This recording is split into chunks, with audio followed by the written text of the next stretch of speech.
It's like the best video ever. This is crazy. We got 25 minutes. We gotta go. Yes! Happy Wednesday, everybody. It's hump Happy day. Wednesday. Hump day. What We're is happy to going have you with us, on? everyone. Say that, nation. Happy Wednesday, Jeannie. Exciting day. Today's going to be a big day, guys. I'm incredibly excited for the person that we have on. Today we have a special guest and bench talk for our topic. So, ready? Got the drum roll? All right, let's bring this bad boy up. Today's topic is... Can your nonprofit idea become your business? Yes. Gets me too. Also, Brittany. 25 minutes on the clock. Here we go. So I am super excited to introduce our guest for today. She is my partner in good deeds. She has a heart of gold, obviously a heart to serve because of what she's been able to do in the nonprofit space. She is a wife. She is an educator. She is a leader among leaders. I am super excited to bring on the founder of Statement Junkie.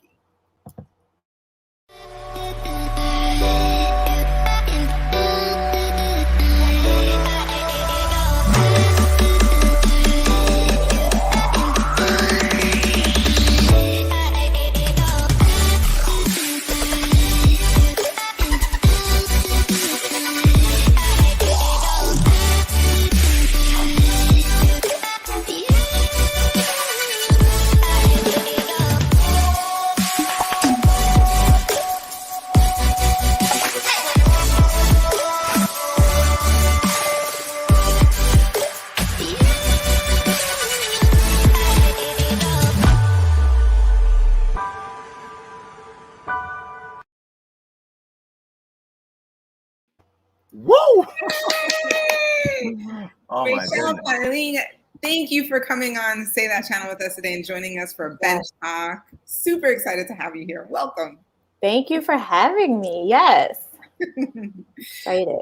So let's just get started right away. The people want to know more about you. How did you get started? Why did you think that this was something that you wanted to do? Just tell us a little bit about how that all came about. Tell us the why. Yes. Well, again, thank you so much for having me here today. I love talking about Statement Junkie.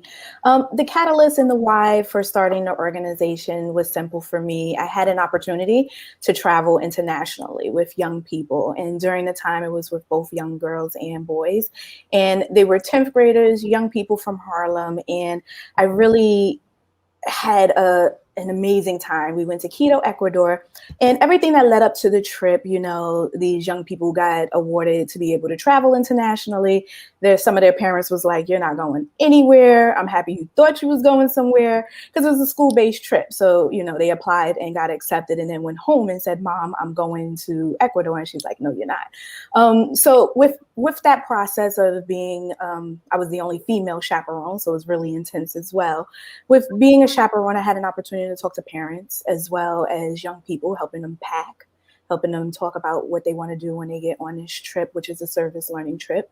And we went away to Quito, Ecuador. And during that time, I really saw these young people change right before my eyes. And what that looked like in practice was they went from being at home in Harlem, talking about buying new clothes and being fresh to death, as they would so eloquently put it, to go on this trip, to being on a trip and not caring that their new sneakers is getting messed up because they're painting, they're gardening, they're doing work, they're doing service learning, they're telling each other to finish their food, they're being immersed in the culture, and they're congregating together without, you know, the adults turning off the internet and the Wi-Fi. They're congregating together to really have thoughtful conversations and really see their privilege and kind of correlate their experiences for what they were going through.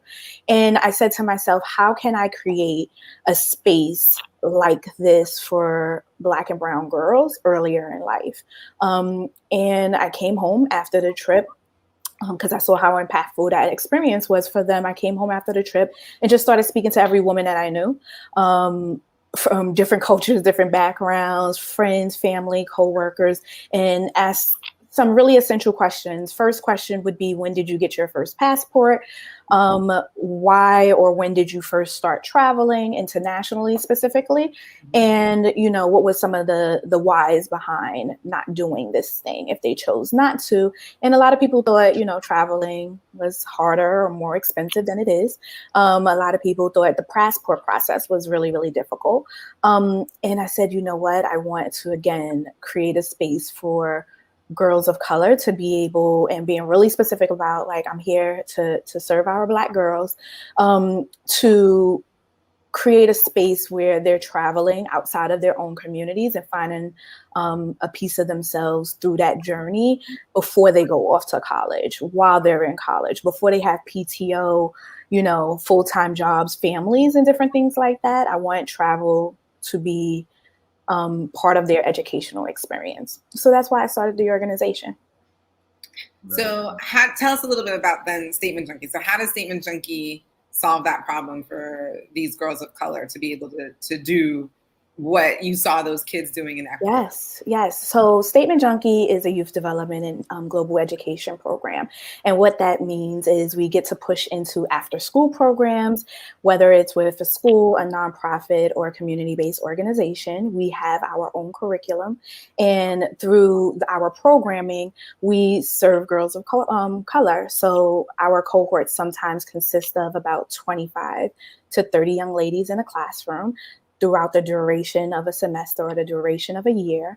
And we are teaching our girls everything that they need to know, resource-wise, education-wise, just to be the amazing, bold young women that they are. So we do college readiness, financial literacy, wellness, advocacy. We do those classes because it's extremely important to ensure that while we're encouraging girls to explore outside of their communities, that they have the tools, the resources, and the mentorship to be able to successfully do those things. So we go through our programming with our girls. That's our educational piece. Our empowerment piece is we gift each girl with an essential key to access the world. So we give her first passport. For girls who may have had their passports already, but never traveled, or their parents, their first generation into the country, we will renew their passports, but we actually work with them and their families to get them their passports. And we treat a passport the same way a girl would treat a computer who's coding, right? We treat a passport as a tangible tool and to really leverage that experience. And then the third part is our Explore. And with that, we partner with organizations that have great travel camps and study abroad programs that have already exist. And we have our girls go on a study abroad trip with those organizations and support them. So the organization, all in all, has 3 E's: the educate, empower, and explore. Oh, this is awesome. I'm already on board. So like everything about this to me hits all those buttons. I have found that at being in the education space, I see that those people who apply to higher education, a lot of, or even to jobs, let's back that up. Like even to jobs, when people apply to jobs and you look on their resume or their CV and it says, did study abroad or traveled here or et cetera, you already know automatically that this individual has a maturity level, has a way of looking at the world that is a much wider view than if they just were to stay home, right? So I believe that traveling, similar to what Statement Junkie is all about, I believe that traveling shouldn't be for the select few, right? Like it really should be open to any and everyone. And that's one of the reasons why I get really excited when I talk about Statement Junkie as well. So, okay.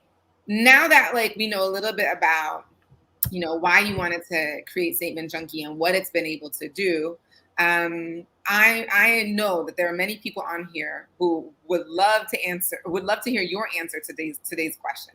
Can your nonprofit idea become your business? Let's talk about the business side of nonprofits. Yes, it can. I am definitely here to advocate and say a nonprofit idea can definitely become your business. I would just also say to that, because it's a business, right? And I think one of the things that I learned early on in this space is I didn't do a course. I didn't reach out to a mentor who was doing work in a nonprofit space. I either worked for a nonprofit previously or worked in the social service sector and kind of leveraged my personal and professional experience to do everything that I wanted to do for my nonprofit. And I Googled everything, right? I took the time I was the Google queen. I'm like, it's Googleable, I can do it, right? And figuring it out. I took advantage of some, community organizations who were in my area, who was helping people start businesses. But the minute I would talk to them about a nonprofit, it was just like, we don't do that, right? We can't help you do that because they feel like you don't have a tangible thing that you're selling or a service that you're selling. So it was really hard in the beginning, and I did a lot of the legwork of kind of figuring all of that stuff out. But absolutely, your nonprofit idea can become your business.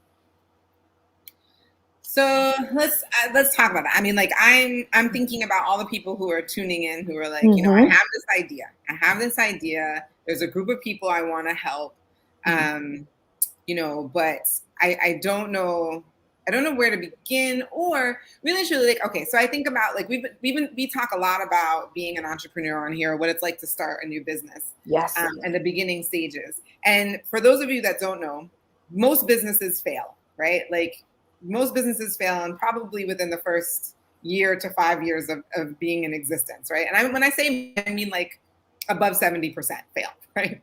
And so Rashell said something. She said, a nonprofit can be your business because technically nonprofits are also businesses, which means that many nonprofits start and also don't make it either, right? So when you step into this space, what are some of the things to think about in terms of like making the nonprofit profitable, right? Like, what are some of the things that you thought of? What were the things that you were Googling like that? Yeah.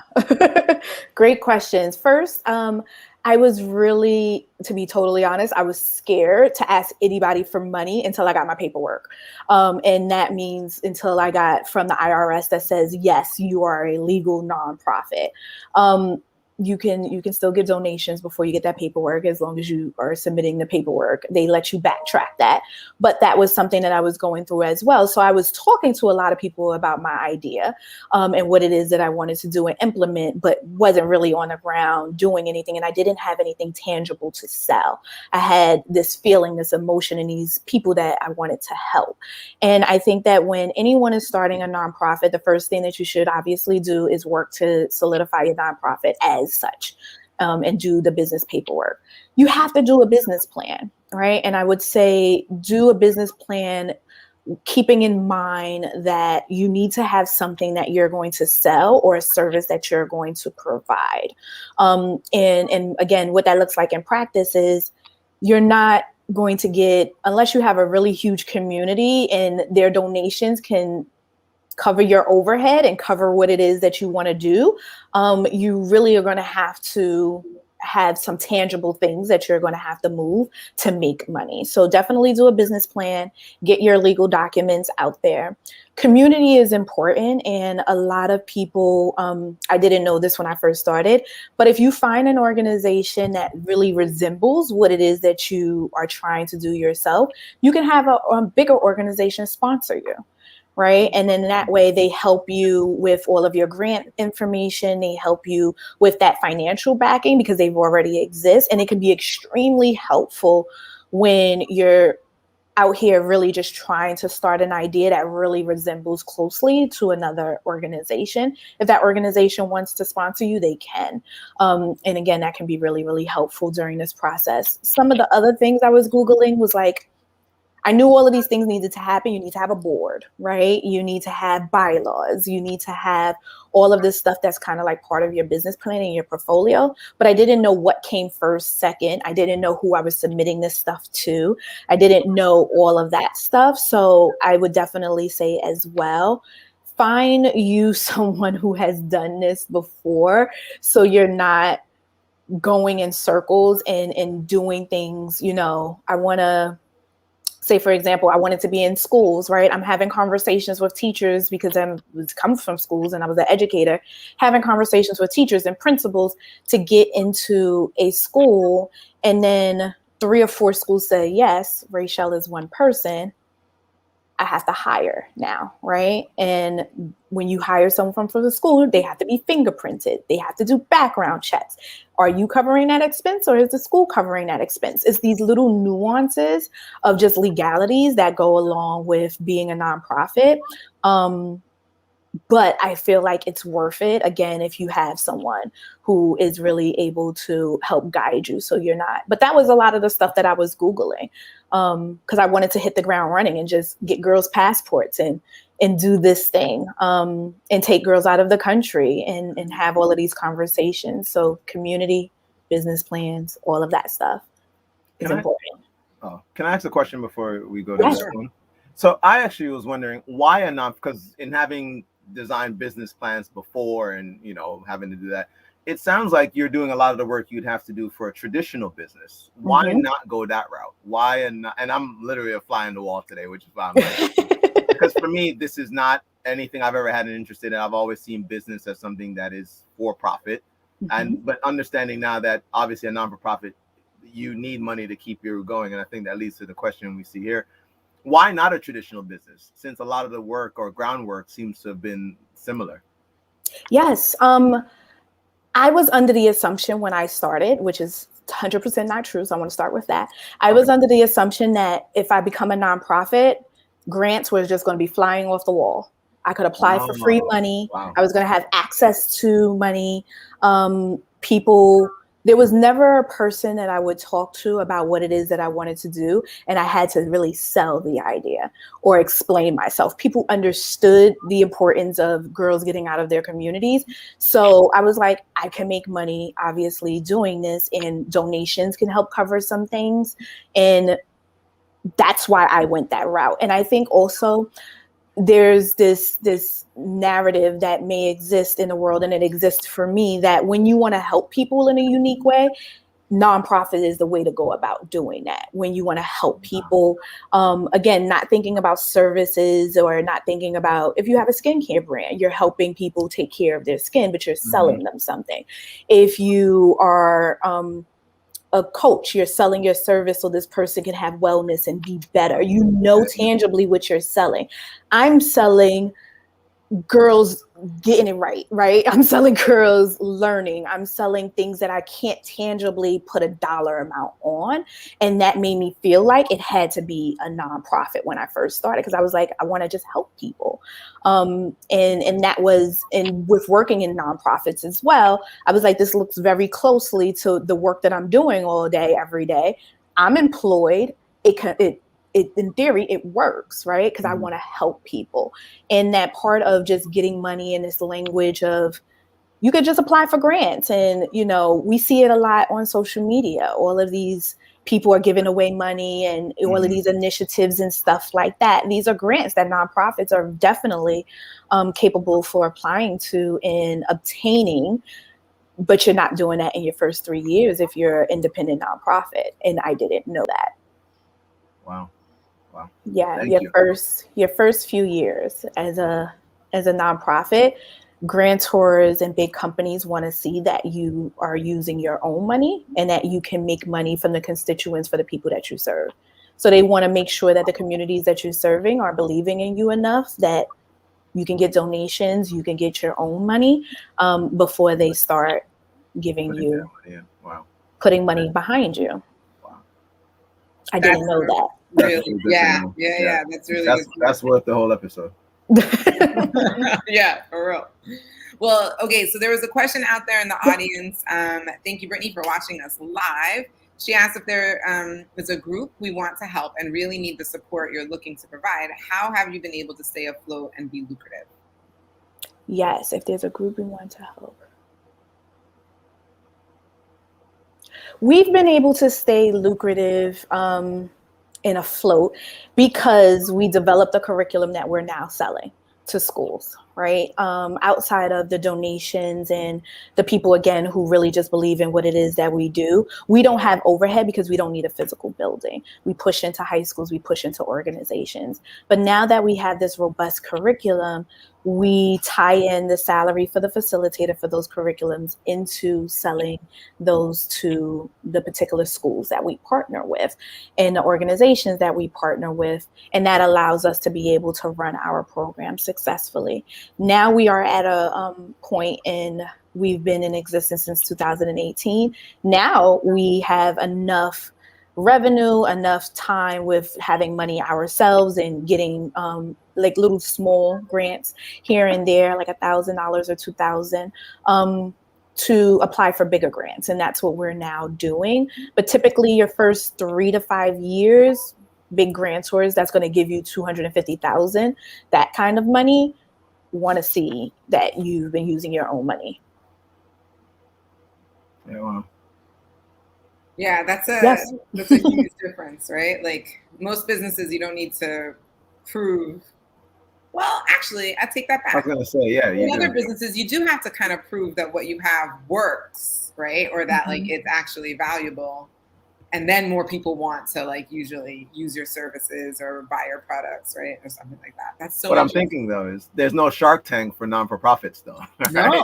No, you're not going on to as you were talking, and thank you for that, Sphinx or Nimbus. Nimbus. Cat always has the craziest names. It made me think of that. I haven't seen a platform designed for non-for-profits to help. Hey, this is what we want to do. Hey, we want to offer this to help a community, a group, the world, and we just need you to back us.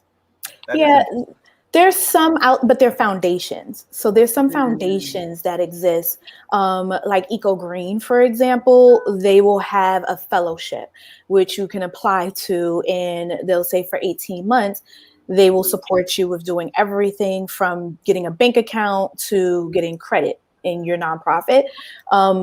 For 18 months, but you can't work during those 18 months, right? So you have to, again, be in a particular financial position as a founder to be able to reap these types of benefits for these accelerator programs that exist. But it's nothing as exciting as you mentioned of something like Shark Tank, where people are like putting their ideas out there, like, I want to help this constituent of people, and people are just like, okay, throwing money at you, and like, let's do it, because most of the time, again, it's coming from a labor of love, and you're not looking, you can make good money. That's another myth. You can make good money working in a nonprofit. But it's not like when you're working a solo business where you have products and services, is not equated to that, but it's a livable, we're in New York City. It's a livable wage. You can make livable money in a nonprofit. Well, I know there's a question, but maybe I'll save it for overtime. Yeah, I was gonna say I have like a bunch of follow-up questions for overtime, but for those that did come on live, I do want to make sure that we get some of their questions answered. So, Nimbus Talk or Sphinx or Cat. Yes. She asks, "What's the biggest obstacle, in your opinion, when opening the nonprofit?" I would say balance. And doing everything yourself. So in the early years, I wanted a co-founder. I wasn't successful with finding one, but typically if you're launching a nonprofit for yourself, you're working a full-time job in conjunction with doing that until it gets off the ground. And that can be really, really hard and taxing time-wise. So I would say for me, it was a lot of just time management was really, really hard. Again, when I was Googling everything and there wasn't anyone who was showing me the way, I think that is definitely really helpful. It will save a lot of time. But yeah, in the beginning, just doing everything yourself. You may not be able to pay for staff. You may not have the hours and the bandwidth to get that stuff done. And you don't want to lose sight to the people that you're serving and the constituents you're serving. So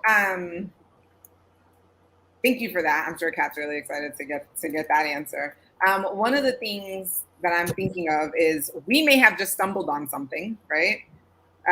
We may have just stumbled on an idea for television, a Shark Tank for nonprofit organization. Seriously. that actually, I mean, people love that. People love seeing like other people helping people. I think we may have hit on something. It might be like the next TLC. Like, I want to be on the first season. There you go. Yeah. There you go. Just gotta get some foundations together. I want to be on the first season. All right. We're at about a minute. So if there's anything you want to have Rashell finish up with, Rashell, excuse me. Yeah, well, one of the things I was thinking is like, if there was something you could tell yourself back in 2018, something that you know now that you didn't know back then, what's that one thing that you would have said? It would definitely be the situation about the grants, and that being a nonprofit doesn't automatically mean that you're going to get free money. I would have definitely had that conversation with myself. I would have still gone through with being a nonprofit and doing it.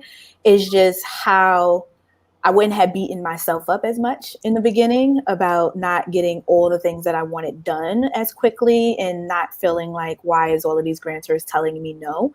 I would have been easier on myself to kind of sustain the long haul, but definitely the note about grants, and it's not, nonprofits do not equal free money. That's the truth. We have one more question before the buzzer. Do you need members to make a board in order to open the nonprofit, or can you do it yourself and put your kids on? Yes. So you do need an operating board to have a nonprofit organization. A nonprofit organization is ran a little differently from a business no, putting children on a nonprofit board wouldn't be the ideal thing for you to do. On your board, and the reason why your board exists is because they're the governing body who tells the executive director of the nonprofit what to do on a day-to-day basis. There are treasurers, there are presidents, there are secretaries, it's those types of titles. And with those titles, they're the executive director's boss. So they're kind of like the CEO of everything. And the founder is not supposed to be on the board as well. They can have a board chair, but when it comes to voting, they can sometimes be voting against their best interests. So a board is put in play to keep the executive director or whoever is running the organization in line, making sure that they're not doing anything with money. They're really serving the community that they were supposed to serve. So it's really important to have a board, and you have to have a minimum of 3 people on your board. In New York State, every state is differently, but there's usually a minimum of 3 people. And I would say always have an odd number for voting purposes. Yes. That makes sense to me. So look, my question, as we get into overtime, that I really want to get into, you talked about how people can actually make a living off of the nonprofit. Like, I really want to get into that. Like, what does that really look like? Because when I think nonprofit, I think like all the money is going towards the cause and you're not necessarily paying yourself, right? Like, how does that really work? I'm really interested to know how you can get something like that off the ground. Yes. So you have to backwards plan when it comes to that. It's kind of like with any business. If you get a grant and you're finally awarded a grant, you take 10% or 15%, which is typical, 10 to 15% off of each grant that you obtain to pay the salaries of the people that you are trying to pay. So typically that's why nonprofits don't have 70, 80 people just running around, not really, really working. That's why they're usually smaller, because the grant money is covering their expenses, which again means sometimes that smaller nonprofits are running with 2-3 people and leveraging the partnerships and the on-site people that they may have in a community center or the director of the school that they're working with. They'll kind of leverage, you don't manage them, but you leverage their expertise and what they add to the program. And you build that into your curriculum or whatever it is that you're working. But when you get to a point where, again, you're getting government grants, you're getting city and state funding, and you're just getting grants from wonderful foundations. Foundations are great places to get consistent grant money from. you can absolutely make six figures when being on a leadership team. And as frontline staff, you can easily make $60,000, $70,000 being someone who is like case managers and support staff. Yeah. I've seen it. I've worked in many places. No, I'm like, I really want to get into this. So here's the thing, though. We're out of time. I'm so sorry because I know people want to ask more questions. So I want to make sure people know where to find you. We have put in the chat. You can go to statementjunkie.org, right, to get on to find the website. If you want to make a donation, it's the donation link is also there. You can go to statementjunkie.org, find a way to donate. You could actually be the reason why a girl gets a passport. So you can actually donate that the money for that, which would be amazing. You can find Statement Junkie on Instagram constantly, reach out to Statement Junkie, be supportive, repost stuff that they post. We're going to actually continue this conversation because what people may not have realized, the reason why Rashell knows so much and the reason why she's ready to share so much is she actually coaches people now. If you want to get coached by someone who's started a nonprofit, so that way you can get that mentorship that she mentioned that really could be helpful. And that way you don't make the same mistakes that other people make, right? So that way you can have a stronger foundation, get your nonprofit going.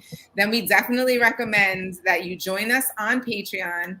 Our community members on Patreon already know we're going to record a session with Rashell. We're going to continue the conversation over time. When you're a community member with us on Patreon, you can get all of the extra info. So I put the link in the chat so you guys can do that and join us and become community members. Please hit the subscribe button. If you got value out of today, hit that subscribe button. The like bell, the bing bing alert thing, like all this. Do all that stuff down below. And as always, remember you deserve the good life. Say that.